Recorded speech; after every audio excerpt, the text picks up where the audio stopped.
ఆధార్ 29వ తారీఖు ఇశ్రాయేలీలకు మొదటి ఆజ్ఞను ఆజ్ఞాపించడం జరిగింది 1313.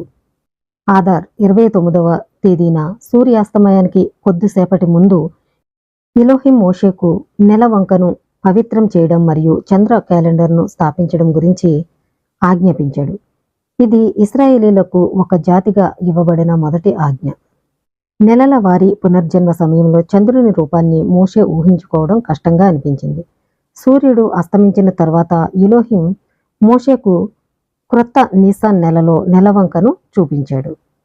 క్రొత్త నెల పవిత్రం కానున్న సమయంలో చంద్రుని ఖచ్చితమైన కొలతలు అతనికి చూపించాడు. నిర్గమకాండము 12వ అధ్యాయము 2వ వచనము. నెలలలో ఈ నెల మీకు మొదటిది, ఇది మీ సంవత్సరమునకు మొదటి నెల. ఇక్కడ మోషేకు చెప్పడం అనేది జరిగింది. నెలలలో ఇది మీకు మొదటి నెల, అదే నీసాన్ నెల, అంటే సంవత్సరంలో మొదటి నెల, సంవత్సర ప్రారంభం. ఎస్తేరు 3వ అధ్యాయము 7వ వచనము. రాజైన అహష్వరేషు యొక్క ఏలుబడి యందు 12వ సంవత్సరమున నీసాను మాసమున అనగా ప్రథమ మాసమున వారు హమాను ఎదుట, అంటే ఇక్కడ 12వ సంవత్సరము నీసాను మాసము అనగా ప్రథమ మాసము అని ఇక్కడ క్లియర్గా ఇవ్వడం అనేది జరిగింది. అంటే మొదటి నెల నీసాన్, ఇది సంవత్సర ప్రారంభము, నెల ప్రారంభము. నీసాన్ అనేది సంవత్సరానికి మొదటి నెల అని ఇక్కడ మనకి తోరాలో కనిపిస్తుంది.